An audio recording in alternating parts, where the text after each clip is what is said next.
ನಮಸ್ತೆ ಮಿತ್ರರೇ, ಇವತ್ತು ಒಂದು ರುಚಿಕರವಾದ ಪೈನಾಪಲ್ ಗೊಜ್ಜು ಅಂದರೆ ಪೈನಾಪಲ್ನ ಮೆಣಸ್ಕಾಯಿ ಮಾಡೋಣ. ಇವತ್ತು ಮನೆಯಲ್ಲಿ ಒಂದು ದೊಡ್ಡ ಅಮೇರಿಕನ್ ಸೌತ್ ಅಮೇರಿಕಾದಲ್ಲಿ ಬೆಳೆದಂತಹ ಒಂದು ಪೈನಾಪಲ್ ಅಂತೆ ಬಹಳ ರುಚಿಕರವಾಗಿತ್ತು. ಅದರದ್ದು ಅರ್ಧ ಭಾಗ ತಿಂದೆವು, ಅರ್ಧ ಭಾಗವನ್ನು ನಾನು ಮೆಣಸ್ಕಾಯಿ ಮಾಡಲಿಕ್ಕೆ ಇಟ್ಟಿದ್ದೇನೆ. ಹಾಗಾದರೆ ಉಡುಪಿ ಮತ್ತು ಮಂಗಳೂರು ಶೈಲಿಯಲ್ಲಿ ಮಾಡುವಂತಹ ಈ ಒಂದು ಪೈನಾಪಲ್ನ ಮೆಣಸ್ಕಾಯನ್ನು ಹೇಗೆ ಮಾಡುವುದು ಎಂದು ನೋಡುವ ಮೊದಲು ಯಾರೆಲ್ಲ ನನ್ನ ಚಾನಲ್ ನೋಡ್ತಿದ್ದೀರಿ, ಯಾರೆಲ್ಲ ಇನ್ನೂ ಸಬ್ಸ್ಕ್ರೈಬ್ ಮಾಡಿಲ್ಲ, ದಯವಿಟ್ಟು ಸಬ್ಸ್ಕ್ರೈಬ್ ಮಾಡಿ ಸಪೋರ್ಟ್ ಮಾಡಿ ಅಂತ ಹೇಳುತ್ತಾ, ಈ ಮೆಣಸ್ಕಾಯನ್ನು ಬೇರೆ ಬೇರೆ ಕಡೆಗಳಲ್ಲಿ ಬೇರೆ ಬೇರೆ ರೀತಿಯಲ್ಲಿ ಮಾಡ್ತಾರೆ. ನಾನು ನಮ್ಮ ಶೈಲಿಯಲ್ಲಿ ಮಾಡಿದ್ದೇನೆ. ಹಾಗಾದರೆ ಬನ್ನಿ ಹೇಗೆ ಮಾಡುವುದು ಎಂದು ನೋಡೋಣ. ನಮಸ್ತೆ ಮಿತ್ರರೇ, ಇವತ್ತು ಜರ್ಮನಿ ಅಡಿಗೆ ಮನೆಯಲ್ಲಿ ಒಂದು ಸೌತ್ ಇಂಡಿಯಾದ ಡಿಶ್ ಅನ್ನು ಮಾಡ್ತಿದ್ದೇನೆ. ಮಾತ್ರ ಈ ಪೈನಾಪಲ್ ಇಲ್ಲಿದ್ದೆ ಸೌತ್ ಅಮೆರಿಕದ ಪೈನಾಪಲ್ ಅಂತ. ಇದು ಇಷ್ಟು ದೊಡ್ಡ ಪೈನಾಪಲ್ ಇತ್ತು. ಇದನ್ನು ಸಣ್ಣದಾಗಿ ನೋಡಿ ಇಷ್ಟು ದೊಡ್ಡದಾಗಿ ಹೆಚ್ಚಿಟ್ಕೊಂಡಿದ್ದೇನೆ. ಅರ್ಧ ವಾಶಿ ನಾವು ತಿಂದಾಯ್ತು. ತಿನ್ನುವಾಗ ನನಗೆ ನೆನಪಾಯಿತು, ಕಟ್ ಮಾಡುವ ಮೊದಲು ನಾನು ಆಲೋಚನೆ ಮಾಡಿರಲಿಲ್ಲ ಇದೊಂದು ಮೆಣಸ್ಕಾಯಿ ಮಾಡೋಣ ಅಂತ. ಈಗ ಕಟ್ ಮಾಡಿದ ಮೇಲೆ ಅದರ ಸ್ವೀಟ್ನೆಸ್ ನೋಡುವಾಗ ಸ್ವಲ್ಪ ಮೆಣಸ್ಕಾಯಿ, ನಮ್ಮ ಇಂಡಿಯಾದ ಮೆಣಸ್ಕಾಯಿಯನ್ನು ಮಾಡೋಣ ಅಂತ ಮನಸ್ಸಾಗಿದೆ. ಈಗ ಅದಕ್ಕೆ ಬೇಕಾದ ಸಾಮಗ್ರಿಗಳಿವೆ ನೋಡಿ.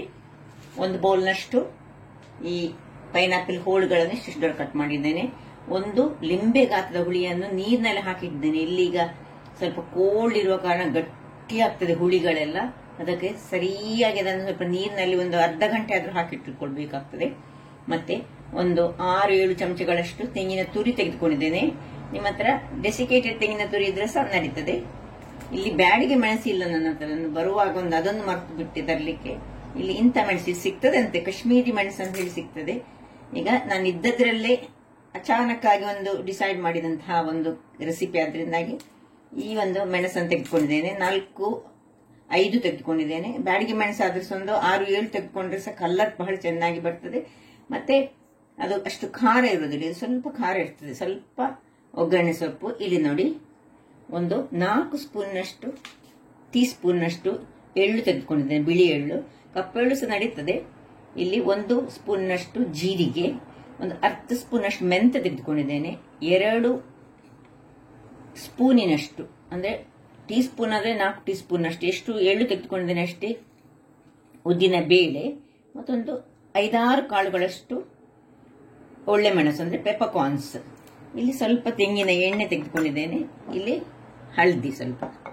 ಈಗ ಮೊದಲಿಗೆ ಒಂದು ಪ್ಯಾನ್ ಅನ್ನು ಬಿಸಿ ಮಾಡಿಕೊಂಡು, ಮೊದಲಿಗೆ ನಾನೇನ್ ಮಾಡ್ತೇನೆ ಹೇಳಿದ್ರೆ ಖಾಲಿ ಎಳ್ಳನ್ನು ಸ್ವಲ್ಪ ಜಸ್ಟ್ ಒಂದು ಫ್ರೈ ಮಾಡಿಕೊಳ್ತೇನೆ. ಎಳ್ಳು ಖಾಲಿ ಯಾಕೆ ಫ್ರೈ ಮಾಡಿಕೊಳ್ತಿದ್ದೇನೆ ಹೇಳಿದರೆ, ಅದು ನಮಗೆ ಗ್ರೈಂಡ್ ಮಾಡುವಾಗಕ್ಕೆ ಸ್ವಲ್ಪ ಈಸಿ ಆಗ್ತದೆ ಹೇಳಿ ಇದನ್ನು ಡ್ರೈ ಆಗಿ ಫ್ರೈ ಮಾಡ್ಕೊಳ್ತಿದ್ದೇನೆ, ಖಾಲಿ ಎಳ್ಳನ್ನು. ಆಮೇಲೆ ಉಳಿದದನ್ನೆಲ್ಲ ನಾನು ಏನ್ ಮಾಡ್ತೇನೆ ಹೇಳಿದ್ರೆ ಸ್ವಲ್ಪ ಸಾಕು, ಹೆಚ್ಚು ಫ್ರೈ ಬೇಡ. ಇದರಲ್ಲಿ ಸ್ವಲ್ಪ ಪಕ ಪಕ ಆಗುದು ನೋಡಿ. ಇಷ್ಟು ಫ್ರೈ ಆದ್ರೆ ಸಾಕು, ಕಲರ್ ತುಂಬಾ ಚೇಂಜ್ ಆಗ್ಲಿಕ್ಕೆ ಇಲ್ಲ. ಇಷ್ಟಾಗುವಾಗ ಇದನ್ನು ಬೇರೆ ಒಂದು ಪಾತ್ರೆಗೆ ತೆಗೆದುಕೊಳ್ತೇನೆ. ಹೀಗೆ ಒಂದು ಇದು ಸುರಿಗೆ ತೆಗೆದುಕೊಳ್ಳಿ. ಇದಕ್ಕೆ ಎಣ್ಣೆ ಬೇಡ ನಮಗೆ ಇದಕ್ಕೆ. ಈಗ ಎಣ್ಣೆಯನ್ನು ಹಾಕೊಂಡು, ಒಬ್ಬೊಬ್ಬರು ಒಂದೊಂದು ಸ್ಟೈಲಿಯಲ್ಲಿ ಈ ಮೆಣಸ್ಕಾಯಿ ಮಾಡ್ತಾರೆ. ಇದು ನಮ್ಮದು ಸ್ವಲ್ಪ ರೆಸ್ಟೋರೆಂಟ್ ಸ್ಟೈಲ್, ಅಂದ್ರೆ ರೆಸ್ಟೋರೆಂಟ್ ಅಲ್ಲ, ಮದುವೆ ಮನೆಗಳಲ್ಲಿ ಹೆಚ್ಚಾಗಿ ಮಾಡುವಂತಹ ಟೈಪಿನಲ್ಲಿ ನಾನು ಮಾಡ್ತಿದ್ದೇನೆ. ಈಗ ಇದಕ್ಕೆ ಎಣ್ಣೆಯನ್ನು ಸ್ವಲ್ಪ ಹಾಕೊಳ್ಳೋಣ.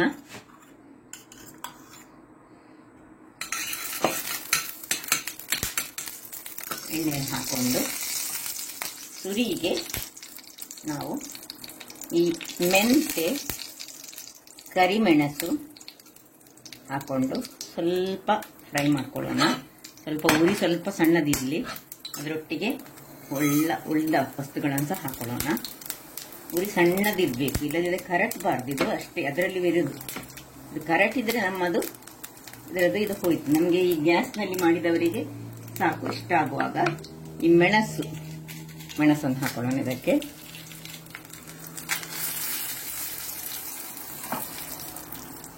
ಸ್ವಲ್ಪ ಕರಿಬೇವಿನ ಸೊಪ್ಪು, ಜೀರಿಗೆ ಸಹ ಹಾಕೊಂಡೆ. ಇಷ್ಟು ಸಾಕು. ಇಷ್ಟು ಕಲರ್ ಬರುವಾಗ ನಾವು ತೆಗೆದುಕೊಂಡ್ರೆ ಇದನ್ನು ಉರಿ ಆಫ್ ಮಾಡಿಕೊಂಡು ಇದನ್ನು ಸೈಡಿಗೆ ಇದನ್ನು ತೆಗೆದುಕೊಳ್ಳೋಣ. ಯಾವುದರಲ್ಲಿ ನಾವು ಎಳ್ಳನ್ನು ಹಾಕೊಂಡಿದ್ದೇವೆ ಅದರೆಲ್ಲ ತೆಗೆದುಕೊಳ್ತಿದ್ದೇನೆ ನಾನು. ವೀಕ್ಷಕರೇ, ಇಲ್ಲಿ ನೋಡಿ, ಇದೇ ಒಂದು ಬಾಣಲೆಯಲ್ಲಿ ಸ್ವಲ್ಪ ತೆಂಗಿನ ತುರಿಯನ್ನು ನಾನು ಡ್ರೈ ಇದ್ರೆ ಡ್ರೈ ಡೆಸಿಕೇಟೆಸ್ ಆಗ್ತದೆ, ಸ್ವಲ್ಪ ಫ್ರೈ ಮಾಡ್ಕೊಳ್ತಿದ್ದೇನೆ. ಆಗಲೇ ಫ್ರೈ ಮಾಡ್ಬೋದಿತ್ತು, ನಂದು ಸ್ವಲ್ಪ ಉರಿ ಹೆಚ್ಚಾದ್ರಿಂದಾಗಿ ನಾನು ಒಟ್ಟಿಗೆ ಸಹ ಫ್ರೈ ಮಾಡ್ಕೊಳ್ಬಹುದು. ಇದಕ್ಕೀಗ ಹೆಚ್ಚು ಕರಟ್ ಇದ್ರೆ ಅದರದ್ದು ಇದು ಹೋಯ್ತು. ಈಗ ಇದು ಸ್ವಲ್ಪ ಲೈಟ್ ಆಗಿ ಫ್ರೈ ಮಾಡಿ, ಈಗ ಸ್ವಲ್ಪ ಹಳದಿ ಪುಡಿಯನ್ನು ನಾನು ಹಾಕೊಳ್ತಿದ್ದೇನೆ. ಚೂರೇ ಚೂರು, ಒಂದು ಪಿಂಚ್ ಆಫ್ ಹಳದಿ ಪುಡಿಯನ್ನು ಹಾಕೊಂಡು ಸ್ವಲ್ಪ ಕೆಂಪಗಾಗುವವರೆಗೆ, ಅಂದ್ರೆ ತುಂಬಾ ಕೆಂಪು ಬೇಡ ನಮಗೆ, ಸ್ವಲ್ಪ ಆಗಿ ಇದನ್ನೀಗ ಆಫ್ ಮಾಡ್ಕೊಳ್ತಿದ್ದೇನೆ. ಅಂದ್ರೆ ಬಿಸಿಯಲ್ಲಿ ಇದು ಸ್ವಲ್ಪ ಇದಾಗ್ಲಿ, ಫ್ರೈ ಆಗಲಿ.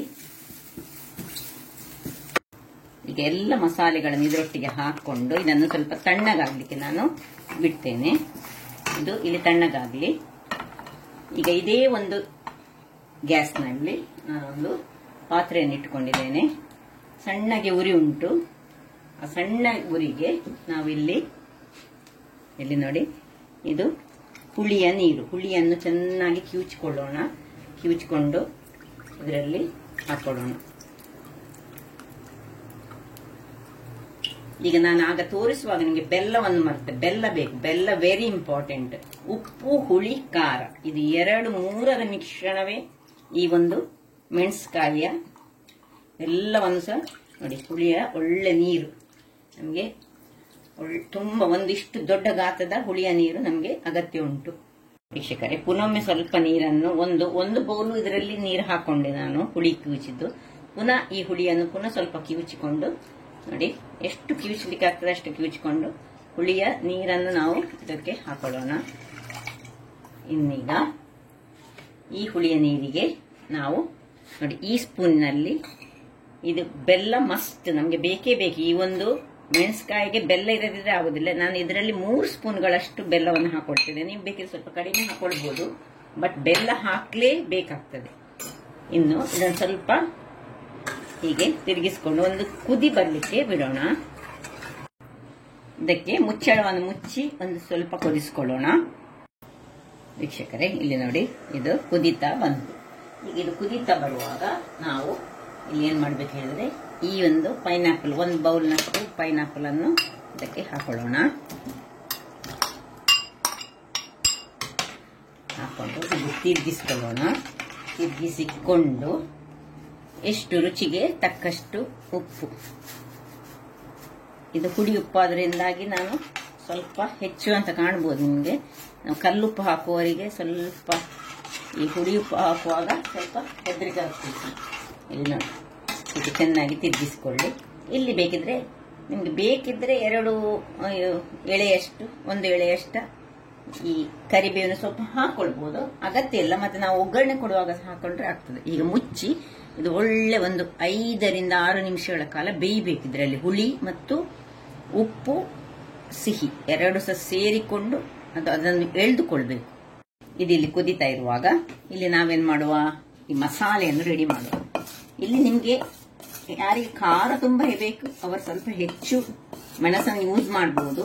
ನಿಮ್ಗೆ ಗೊತ್ತಿರೋ ಹಾಗೆ ನನ್ನ ಎಲ್ಲ ಅಡಿಗೆಯಲ್ಲಿ ಸ್ವಲ್ಪ ಖಾರ ನಾನು ಕಡಿಮೆ, ಅದರಿಂದಾಗಿ ಸ್ವಲ್ಪ ಖಾರ ಜಾಸ್ತಿ ಅವರು ನೀವು ಖಾರ ಹೆಚ್ಚು ಮಾಡ್ಕೊಳ್ಬಹುದು. ಇದನ್ನೆಲ್ಲ ತಣ್ಣಗಾದನ್ನು ಚೆನ್ನಾಗಿ ಒಳ್ಳೆ ಪೇಸ್ಟ್ ಆಗ್ಬೇಕಂದ್ರೆ ಫೈನ್ ಆದದ್ದು ಆಗ್ಬೇಕು. ನಾವು ಇದಕ್ಕೆ ಈಗ ನಾನು ಸಾಧಾರಣ ಒಂದು ಅರ್ಧ ಲೋಟೆಯಷ್ಟು ನೀರನ್ನು ಹಾಕೊಂಡು ಚೆನ್ನಾಗಿ ಗ್ರೈಂಡ್ ಮಾಡಿ ತರ್ತೇನೆ. ವೀಕ್ಷಕರೇ, ಇಲ್ಲಿ ನೋಡಿ, ಒಳ್ಳೆ ಫೈನ್ ಆದ ಒಂದು ಹೇಗೆ ಬಂತು ನೋಡಿ, ಈ ರೀತಿಯಾಗಿ ಬರಬೇಕು ಎಂದು ಹೇಳಿದ್ರೆ ನುಣ್ಣಗೆ ಆಗಿ ಬರಬೇಕು. ಈಗ ಇದನ್ನು ನಾವೊಂದು ಬೌಲಿಗೆ ಟ್ರಾನ್ಸ್ಫರ್ ಮಾಡ್ಕೊಳ್ಳೋಣ.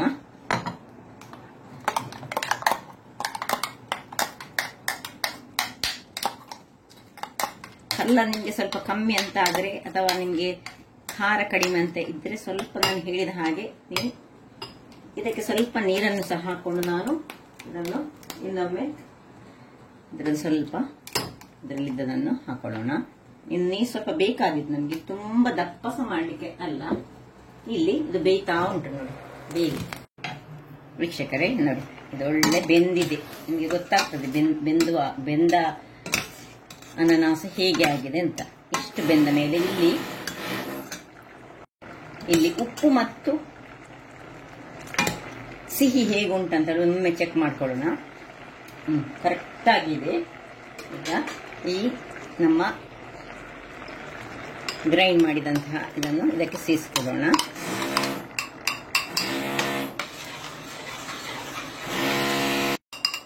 ಇಷ್ಟು ದಪ್ಪ ನನಗೆ ಬೇಡ. ಇಲ್ಲಿ ಇದಕ್ಕೆ ಸ್ವಲ್ಪ ಪುನಃ ನೀರನ್ನು ಹಾಕೊಂಡು ನಾನು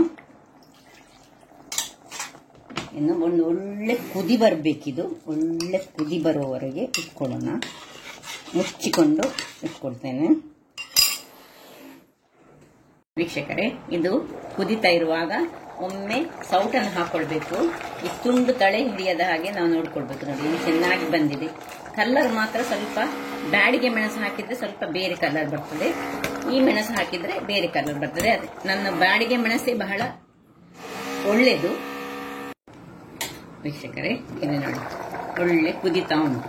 ಈಗ 1 ನಿಮಿಷಗಳ ಕಾಲ ಹೀಗೆ ಓಪನ್ ಅಲ್ಲಿ ಇಟ್ಟುಕೊಂಡು ಸ್ವಲ್ಪ ಸೌಟ್ ಹಾಕೊಂಡು ತಿರುಗಿಸ್ಕೊಂಡು ಸಾಕು. ನೋಡಿ, ಇಷ್ಟ ಆದ್ರೆ ಆಯ್ತು. ಎಲ್ಲ ಒಳ್ಳೆ ಬೆಂದಿದೆ ನೋಡಿ, ಕಲರ್ ಸಹ ಹಾಗೆ ಉಂಟು. ಈಗ ಇದನ್ನು ಪಕ್ಕಕ್ಕೆ ಇಟ್ಕೊಳ್ಳೋಣ. ತೆಗೆದು ಇದರಲ್ಲೇ ಒಂದು ನಾವು ಏನ್ ಮಾಡೋದು, ಮುಚ್ಚಳ ಮುಚ್ಚಿಕೊಂಡು ಅದಕ್ಕೆ ಇದು ಒಗ್ಗರಣೆಗೆ. ಈಗ ಇದಕ್ಕೆ ಕಾವಲಿ ಬಿಸಿ ಆಗುವಾಗ 1-2 ಚಮಚದಷ್ಟು ಎಣ್ಣೆಯನ್ನು ಹಾಕೊಳ್ಳೋಣ. ಎಣ್ಣೆಗೆ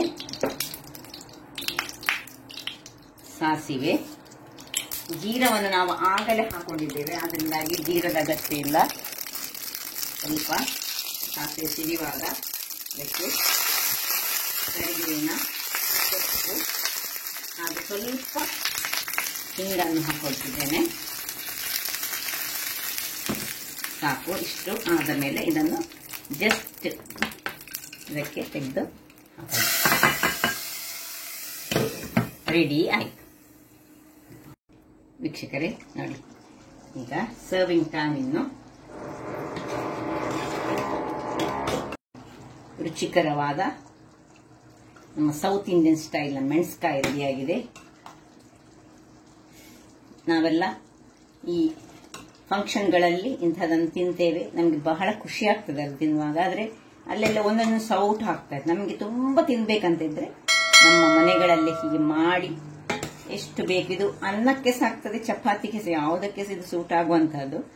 ಬಟ್ ಅನ್ನದೊಟ್ಟಿಗೆ ಒಂದು ಸೈಡ್ ಡಿಶ್ ಆಗಿ ಹೆಚ್ಚಾಗಿ ನಮಗೆ ಇದನ್ನು ಫಂಕ್ಷನ್ಗಳಲ್ಲಿ ಕೊಡ್ತಾರೆ. ಹಾಗಾದ್ರೆ ನೋಡಿದ್ರಲ್ಲ ವೀಕ್ಷಕರೇ, ಇದು ನೋಡಿ ಎಷ್ಟು ಚೆನ್ನಾಗಿ ಹೀಗೆ ದಪ್ಪ ಸಹ ಮಾಡ್ಬೋದು, ಸ್ವಲ್ಪ ನೀರಾಗಿ ಸಹ ಮಾಡ್ಕೊಳ್ಬಹುದು. ಹಾಗಾದ್ರೆ ನನ್ನ ಈ ಕುಕಿಂಗ್ ಚಾನಲ್ ನಿಮಗೆ ಇಷ್ಟ ಆದರೆ ಬೋಳು ಸುವರ್ಣ ಚಾನಲ್ ಅನ್ನು ಲೈಕ್ ಮಾಡಿ, ಶೇರ್ ಮಾಡಿ, ಹಾಗೆ ಸಬ್ಸ್ಕ್ರೈಬ್ ಮಾಡಿ, ಹಾಗೂ ನನ್ನ ಇನ್ಸ್ಟಾಗ್ರಾಮ್ ಪೇಜ್ ಅನ್ನು ಫಾಲೋ ಮಾಡಿ. ಧನ್ಯವಾದಗಳು.